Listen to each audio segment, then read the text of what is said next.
ಇವತ್ತು ನಮ್ಮ ಕಾರ್ ಮಾರ್ಕೆಟಲ್ಲಿ ಒಂದು ಕಾರ್ ಸೇಲ್ ಆಗಬೇಕಂದ್ರೆ ಪ್ಯಾನರಾಮಿಕ್ ಸನ್ರೂಫ್ ಇರಬೇಕು, ವೆಂಟಿಲೇಟೆಡ್ ಸೀಟ್ಸು, ಮೂರು ಸ್ಕ್ರೀನು, ಹಲವಾರು ಫೀಚರ್ ಏಡಾಸ್ ಥರದ್ದೆಲ್ಲ ಬೇಕೇ ಬೇಕು. ಆದರೆ ಒಂದು ಗಾಡಿ ಅಗೇನ್ಸ್ಟ್ ದ ಟೈಡ್ ಇವತ್ತವರೆಗೂ ಒಳ್ಳೆ ಸೇಲ್ಸ್ ಇದೆ. 15 ವರ್ಷ ಆಗ್ತಾ ಬಂತು ಲಾಂಚ್ ಆಗಿ. ಅದೇ ಟೊಯೋಟಾ ಫಾರ್ಚುನರ್. ಇದು ಲೆಜೆಂಡರ್, ಅದರಲ್ಲೂ ಕೂಡ ನಿಯೋ ಡ್ರೈವ್. ಈ ನಿಯೋ ಡ್ರೈವ್ ಏನು, ಪ್ರತಿಯೊಂದು ಡೀಟೇಲ್ಸ್ ತಿಳಿಸ್ಕೊಡ್ತೀನಿ. ಏನಕ್ಕೆ ಈ ಗಾಡಿನ ಪಾಲಿಟಿಷಿಯನ್ಸ್, ಇಂಡಸ್ಟ್ರಿಯಲಿಸ್ಟ್, ಸೆಲೆಬ್ರಿಟೀಸ್ ಎಲ್ಲ ಪ್ರಿಫರ್ ಮಾಡ್ತಾರೆ ಅದನ್ನು ಕೂಡ ತಿಳಿಸ್ಕೊಡ್ತೀನಿ. Welcome to flywheel. ನಾನು ಶ್ರೀಗಂಧ್.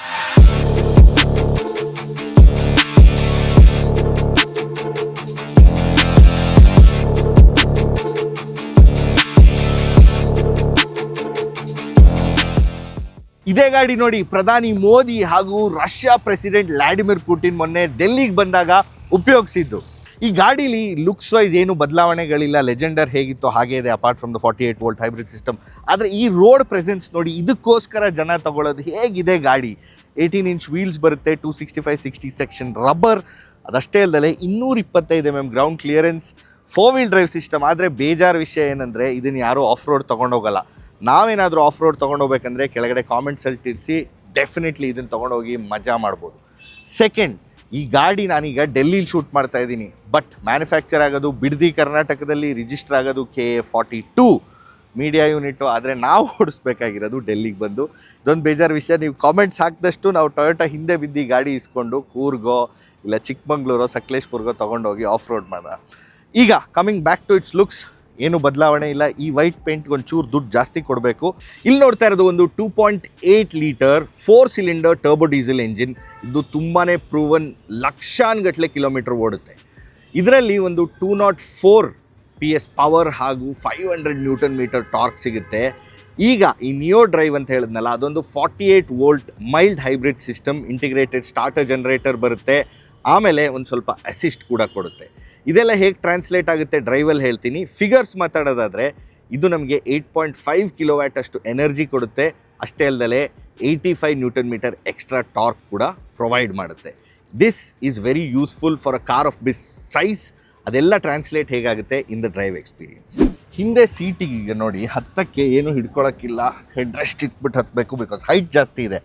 ಹೊರಗಡೆ ಕೂತ್ಮೇಲೆ ಒಳ್ಳೆ ನೀ ರೂಮ್, ಒಳ್ಳೆ ಲೆಗ್ ರೂಮ್, ಒಳ್ಳೆ ಹೆಡ್ ರೂಮ್, ಹ್ಯಾಂಡ್ ರೆಸ್ಟ್ ಚೆನ್ನಾಗಿದೆ, 2 ಕಪ್ ಹೋಲ್ಡರ್ಸ್ ಬರುತ್ತೆ, ನೀಟಾಗಿ ಟಕ್ಕಿನ್ ಆಗುತ್ತೆ, 2 C ಟೈಪ್ ಚಾರ್ಜಿಂಗ್ ಸಾಕೆಟ್ಸ್ ಇದೆ, roof mounted AC vents best actually. ನಿಮಗೆ ಒಳ್ಳೆ ಏರ್ ಫ್ಲೋ ಕೊಡುತ್ತೆ, ಅದನ್ನು ಸೆಟ್ ಕೂಡ ಮಾಡ್ಕೋಬೋದು ಇಲ್ಲಿ. ಅದಷ್ಟು good things about the rear seat. And recline function ಕೂಡ ಇದೆ, ಅದರಿಂದ ಆದಷ್ಟು ರಿಕ್ಲೈನ್ ಮಾಡ್ಬೋದು. ಈಗ ಹಿಂದೆ ಸೀಟ್ ಮೇಲ್ ಫೋಲ್ಡ್ ಆಗಿರೋದ್ರಿಂದ ಇಷ್ಟು, ಇಲ್ಲಾಂದರೆ it will go all the way back. ಅದಷ್ಟೇ ಅಲ್ಲದೆ ಮಿಸ್ಸಿಂಗ್ ಇರೋದು ಸನ್ ಬ್ಲೈಂಡ್ಸ್ ಇಲ್ಲ. 54 ಲಕ್ಷ ಕೊಡ್ತಾ ಇದ್ದೀರಾ, ಬಟ್ ಅದು ಸಿಗಲ್ಲ ಇದರಲ್ಲಿ. ಆ್ಯಂಡ್ ಓವರ್ ಆಲ್ ಫೀಲ್ ಚೆನ್ನಾಗೇ ಇದೆ. ಸನ್ ರೂಫ್ ಇದ್ದಿದ್ರೆ ಇನ್ನೊಂಚೂರು ಓಪನ್ನೆಸ್ ಅನ್ನಿಸ್ತಿತ್ತು, ಬಟ್ ಸದ್ಯಕ್ಕೆ ಇಷ್ಟೇ. 3rd row of seats comfort decent ಆಗಿದೆ. ಅಲ್ಲಿ ಇವಾಗ 10 ತೋರಿಸಲ್ಲ, because you focusing more on the drive. ಈ ಮ್ಯಾಸಿವ್ ಎಂಜಿನ್ ಮೇಟ್ ಆಗಿರೋದು ಒಂದು 6 ಸ್ಪೀಡ್ AT ಟ್ರಾನ್ಸ್ಮಿಷನ್ಗೆ. ಇದರಲ್ಲಿ ಸ್ಪೋರ್ಟ್ಸ್ ಮೋಡ್ ಕೂಡ ಹೋಗಿ ಪ್ಲಸ್ ಆ್ಯಂಡ್ ಮೈನಸ್ ಮಾಡ್ಬೋದು, ಪ್ಯಾಡಲ್ ಶಿಫ್ಟರ್ಸ್ ಕೂಡ ಇದೆ. ಅದಷ್ಟೇ ಅಲ್ಲದೆ normal driving conditions, 4 wheel drive ಗಾಡಿ ಆಗಿರೋದ್ರಿಂದ high range 2 wheel drive which is rear wheel ಡ್ರೈವಿಗೆ ಇಟ್ಟಾಗ ಡ್ರೈವ್ ಮೋಡ್ಸ್ ಚೇಂಜ್ ಮಾಡ್ಬೋದು. ಇದರಲ್ಲಿ 3 ಡ್ರೈವ್ ಮೋಡ್ ಬರುತ್ತೆ, ಇಕೋ, ನಾರ್ಮಲ್ ಆ್ಯಂಡ್ ಸ್ಪೋರ್ಟ್. ಅದಷ್ಟೇ ಅಲ್ಲದೆ 4 ವೀಲ್ ಡ್ರೈವ್ಗೆ ಇಟ್ಟಾಗ ನನಗೆ ಟೆರೈನ್ ಸೆಲೆಕ್ಟ್ ಕೂಡ ಆಪ್ಷನ್ ಬರುತ್ತೆ. ಮಲ್ಟಿ ಟೆರೈನ್ ಸೆಲೆಕ್ಟ್ ಅಂತಾರೆ.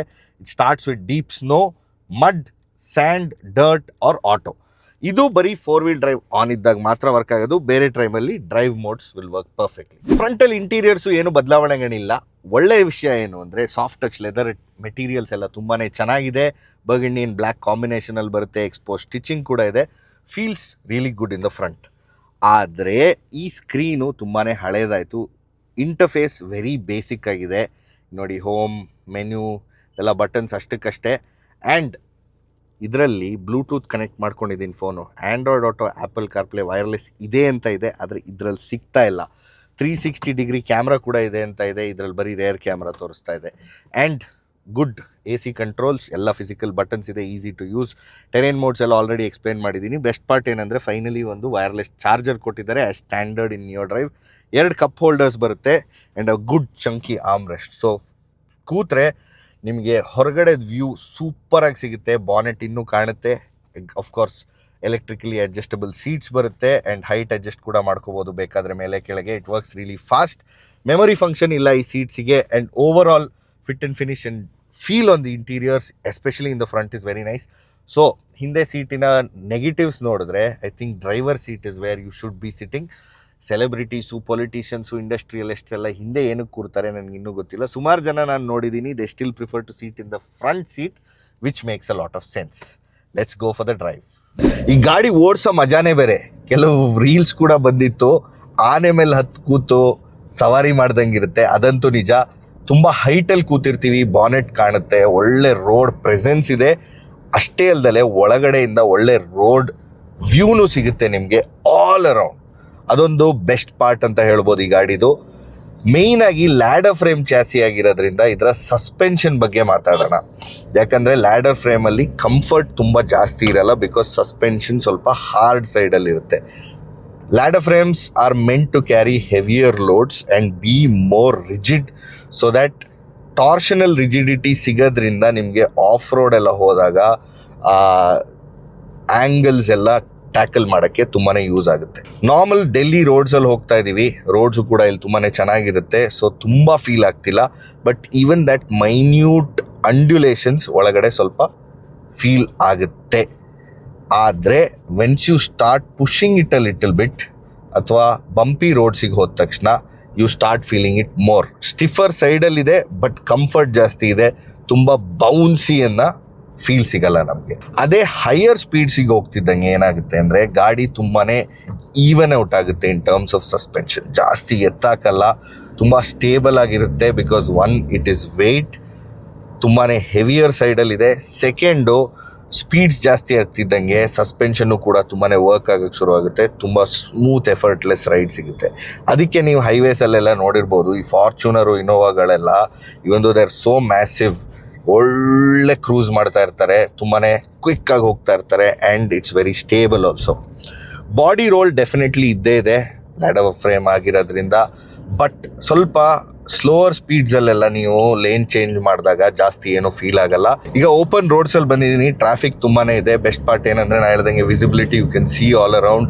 ಆ್ಯಂಡ್ ಈ ಗಾಡಿ ಇರೋದ್ರಿಂದ ಜಾಗನೂ ಕೂಡ ಸ್ವಲ್ಪ ಕೊಡ್ತಾರೆ. ಡೆಲ್ಲಿಲಿ ಅಷ್ಟಿಲ್ಲ, ಬಟ್ ಜನರಲಿ ನಮ್ಮ ಊರಲ್ಲೆಲ್ಲ ಗಾಡಿ ನೋಡಿದ ತಕ್ಷಣ ಜಾಗ ಬಿಡೋ ಚಾನ್ಸಸ್ಸು ಇರುತ್ತೆ.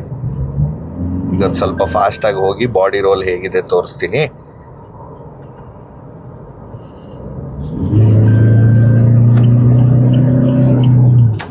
ಬಾಡಿ ರೋಲ್ ಎವಿಡೆಂಟ್ ಆಗಿರುತ್ತೆ. You will feel that while you are driving. Especially drive ಮಾಡೋರಿಗೆ ಯಾವಾಗಲೂ ಬಾಡಿ ರೋಲ್ ಕಮ್ಮಿ ಫೀಲ್ ಆಗುತ್ತೆ, ಯಾಕಂದರೆ ಸ್ಟೇರಿಂಗ್ ಹಿಡ್ಕೊಂಡಿರ್ತೀವಿ. ಇಲ್ಲ ನಾರ್ಮಲಾಗಿ ಕೂತಿರೋರು ಏನು ಹಿಡ್ಕೊಂಡಿಲ್ಲದೆ ಇದ್ದಾಗ ಒಂದು ಸ್ವಲ್ಪ ಹೀಗೆ ಮೂವ್ ಆಗ್ತಾರೆ. ಇದು part of the vehicle experience ಅಂತ ಹೇಳ್ಬೋದು. ಇದನ್ನಂತೂ ಕಂಪ್ಲೀಟಾಗಿ ತೆಗಿಯೋಕ್ಕಾಗದೇ ಇಲ್ಲ.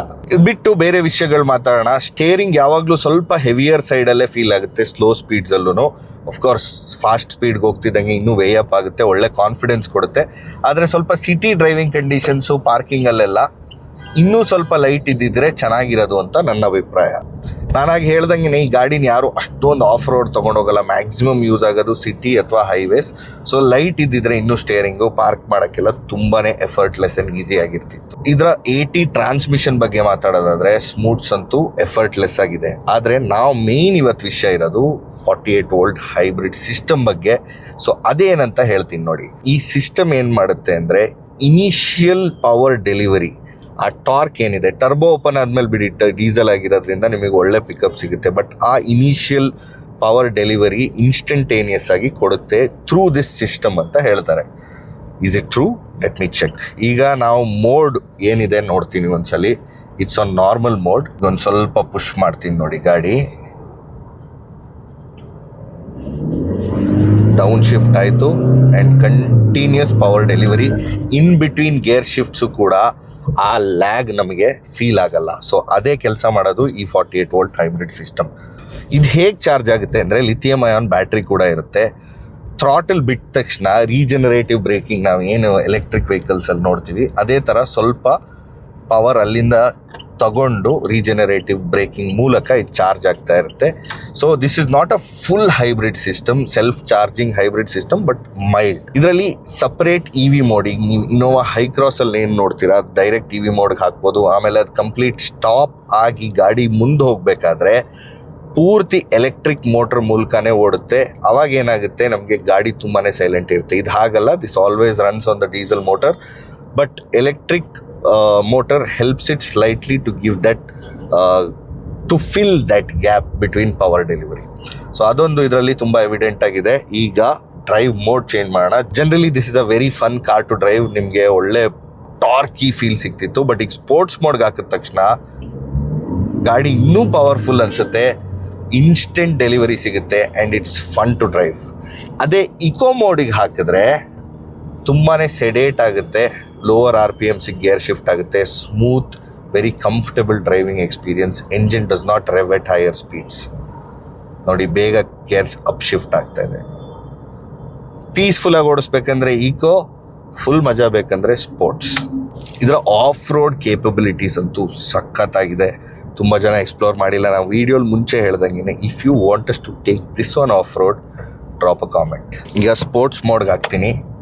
ಪ್ಯಾಡಲ್ ಶಿಫ್ಟರ್ಸ್ ಯೂಸ್ ಮಾಡ್ಬೋದು, ಇಲ್ಲಿ ಪ್ಲಸ್ ಮೈನಸ್ ಕೂಡ ಮಾಡ್ಬೋದು. ಇಕೋ ಮೋಡಲ್ಲಿ ಇದ್ದಿದ್ದನ್ನ I will put it to sport. ಈಗ ಇನ್ನೊಂದು ವಿಷಯ ಹೇಳೋಕ್ಕೆ ಇಷ್ಟಪಡ್ತೀನಿ. ಈ ಡಯಲ್ ಏನಿದೆ ಮೋಡ್ಸ್ ಶಿಫ್ಟ್ ಮಾಡೋದು ತುಂಬಾ ದೂರ ಇದೆ. ನನ್ನ ಡ್ರೈವಿಂಗ್ ಪೊಸಿಷನಲ್ಲಿ ಇದ್ರೂ ಅದು ಕೈಗೆ ಸಿಗಲ್ಲ. ಸೊ ಎರ್ಗೊನಾಮಿಕ್ಸ್ ವೈಸ್ ಕೆಲವು ಲಿಮಿಟೇಷನ್ಸ್ ಇದೆ. ಇಲ್ಲಿದ್ದಿದ್ರೆ ಇನ್ನೂ ಚೆನ್ನಾಗಿರೋದು, ಈಸಿಯಾಗಿ ಸಿಗ್ತಿತ್ತು ಕೈಗೆ. ಬಟ್ ಈಗ ಬಗ್ಗಿ ಮುಂದೆ ನಾನು ಸೆಲೆಕ್ಟ್ ಮಾಡಬೇಕು. Let me down shift. ತುಂಬಾ ನಾಯ್ಸಿ ಇತ್ತು engine, but power delivery shifts ಎಲ್ಲ ಸೂಪರ್ ಆಗಿದೆ. Triple digit speeds, very quick. Even ಬ್ರೇಕಿಂಗಲ್ಲೂ ಕೂಡ ಒಳ್ಳೆ ಕಾನ್ಫಿಡೆನ್ಸ್ ಕೊಡುತ್ತೆ. ನಾನೀಗ ಎಂಜಿನ್ ಬ್ರೇಕಿಂಗ್ ಯೂಸ್ ಮಾಡಿದೆ. ಅದು ಬಿಟ್ಟು ಜನರಲಿ ಈವನ್ ಡೌನ್ ಶಿಫ್ಟ್ಸ್ ಹಾಗೆ ಕೂಡ ತುಂಬಾ ಚೆನ್ನಾಗಿದೆ. I just put it back to normal and cruise my way along. ಈಗ ಇದು ಡ್ರೈವ್ ಎಕ್ಸ್ಪೀರಿಯನ್ಸ್ ಈ ಗಾಡಿದು. ಇದು ಬಿಟ್ಟು off road very soon if you support us. So ದಯವಿಟ್ಟು ಈ ವಿಡಿಯೋನ ನೋಡಿದ್ದವರು ಶೇರ್ ಮಾಡಿ, ಲೈಕ್ ಮಾಡಿ, ಹಾಗೆ ಸಬ್ಸ್ಕ್ರೈಬ್ ಮಾಡೋದು ಮರಿಬೇಡಿ ಈ ಚಾನಲ್ನ. ನಿಮ್ಗೆ ಇಂಥದ್ದೇ ಒಳ್ಳೆ ಆಟೋಮೋಟಿವ್ ಕಂಟೆಂಟ್ ಕನ್ನಡದಲ್ಲಿ ತೊಗೊಂಬರ್ತೀವಿ. ಮತ್ತೊಂದು ವಿಡಿಯೋಲಿ ಸಿಗೋಣ. ಶ್ರೀಗಂಧ್ ಸೈನಿಂಗ್ ಆಫ್. ಬಾಯ್ ಬಾಯ್.